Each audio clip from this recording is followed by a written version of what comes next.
Hey, what's up guys? It's Roy here. So today's video, I want to break down the key ingredients of the Galaxy AI features for the new Samsung Galaxy S24 Plus and Ultra.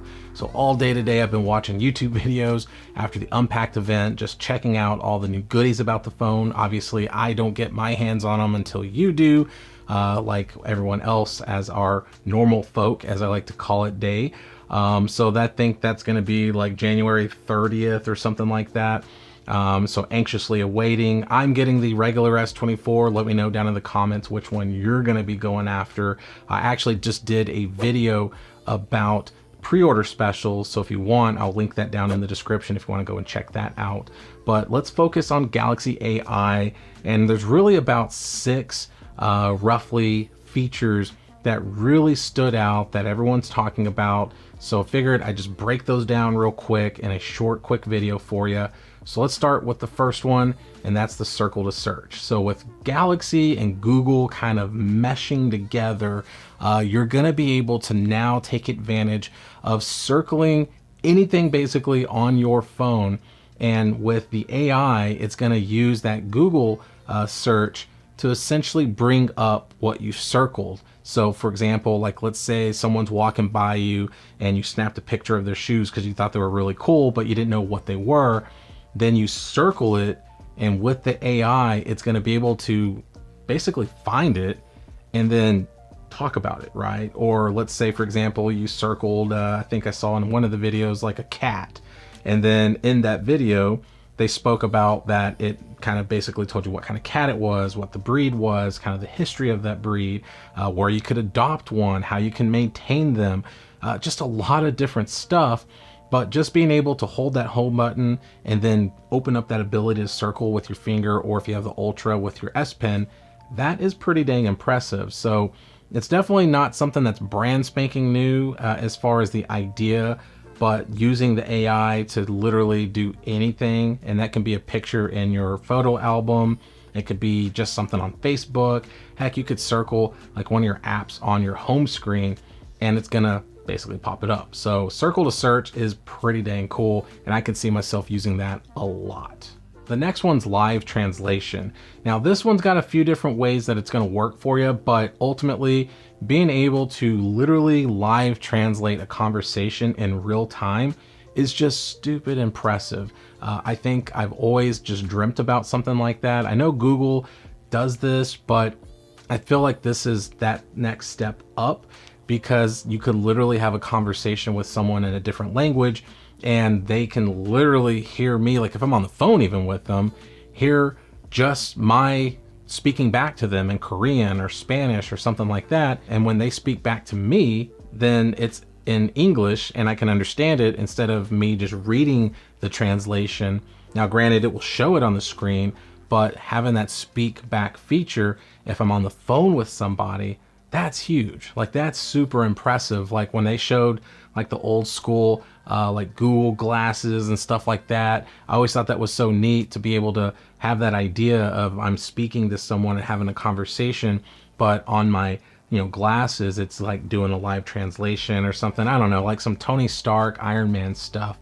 But being able to be in a different country and be able to hold a conversation to a certain extent just with your phone and not needing internet reception, it's all on the phone. That's just showing you how powerful that new Snapdragon 8 Gen 3 made for Galaxy chip is. It's just super impressive. So it's going to help with live translations with that. It's going to help with your voice to text type of stuff. So all of that is definitely going to improve with the new AI feature. So another one's called Chat Assist, which I could see myself using this every now and then, but basically you just kind of type out a conversation. If you're shooting someone a text or something like that, maybe you text in the way that you just speak like to friends, but then you're sending it to like a boss or someone that you want it to sound a little more professional.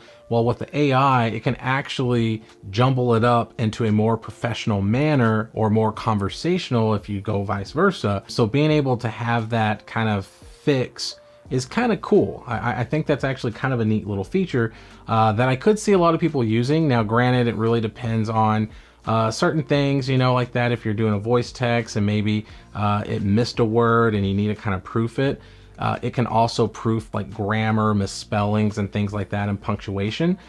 So it's just really just like a really nice old English teacher that's like checking your grades and grading your paper with a red pen kind of thing. So I think that's kind of cool to be able to have that chat assist. Now, will I use it a ton? I don't know, but it is nice to have. Another one that's pretty cool is Note Assist. So once again, if you're typing up some notes and stuff, or you're using your S Pen and you know, kind of write some notes on there, and then it kind of puts it back into a text form for you. But let's just say your notes are all over the place on your device. Well, that Note Assist can actually literally like summarize and just make your notes nice and neat and clean, maybe with some bullet points, things like that. Another thing that it could even do is actually being able to, you know, help you summarize like an article or something like that, which is just one of the features. I don't know if it's necessarily under that category of the Note Assist, but it seems like it's similar. But once again, being able to summarize and clean up your note taking through the Galaxy or Samsung's Note pad or whatever you want to call it, that's pretty cool, because like I said, maybe you're just all over the place with your notes, and then it can, through AI, kind of figure out how to make it all nice and neat and make sense and look pretty. And I think that's pretty awesome. Now, using AI also is going to be huge and beneficial for video and for like your video editing and also photo editing. So one thing that's really nice is with like the generative editing side of things. It's very similar once again to like what Google Pixel can do, but using AI, you can literally like change and move items and photos, resize them, or if you're like jumping in the air and doing a slam dunk, but you want to kind of make it look like you're higher, you know, all this AI is going to be able to really play around with your photo. And it kind of turns into what MKBHD is talking about, like what is a photo, because obviously now you're manipulating it and changing it, but it's still kind of cool. It's still neat to do. And it looks like it does a pretty good job from all the videos that I've been watching, being able to kind of move someone, and then with the AI being able to fix the background where it looks like it wasn't manipulated at all. Now, there's going to be certain scenarios that might be more difficult for it to do, you know, like if there's some shadows and different things like that in the background.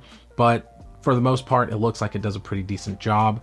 So I am looking forward to being able to do that. And even one other thing that it does is, like, let's say, for example, your photo's a little crooked, you can actually kind of move it and straighten it out. And then with the AI, it fills in the sides so it looks like you're not punched in. It still keeps the photo kind of looking the same, but it fills in the sides and looks kind of normal. So that's kind of cool too. Another cool thing about the AI features with video is being able to slow motion your videos, and I mean any of your videos. So if it was recorded in 30 frames per second or 60 or 120 or whatever it is, any of your videos in your library, you literally just hold it at a certain point of the video that you want it to slow down, and it fills in different frames in the video to try to make it look more natural, like if you did actually just shoot it in a high refresh rate and be able to kind of do that slow motion effect. So even at 30 frames per second, which doesn't really look that good usually when you try to slow it down, like on Final Cut Pro and stuff, it doesn't look that bad from the videos that I've watched. And like if you did 60, then it bumps it to 120, or if you did 120, it bumps it to 240. So you get the picture here, but the point is if you just recorded it normal and have that ability to hold the phone screen and it automatically does it for you, that is pretty dang cool as well. But to be determined of how well it does, but from all the videos that I've seen on YouTube so far, it looks like it doesn't do that bad of a job either. So that's about it, guys. If I missed any AI features, let me know down in the comments, but I think I got them all. But like I said, I'm human, I'm not perfect, so let me know down in the comments. So I will be doing some more S24 videos throughout this week as I start to learn more and more about them. Until I get one in my hands, I won't be able to really speak knowledgeably of it in hand, but I will be doing my first unboxing and first look video, so keep an eye out for that. But in the meantime, guys, appreciate the time. I hope you liked this video, and if you did, I hope you give it a big thumbs up, subscribe, and then obviously stay safe, and God bless.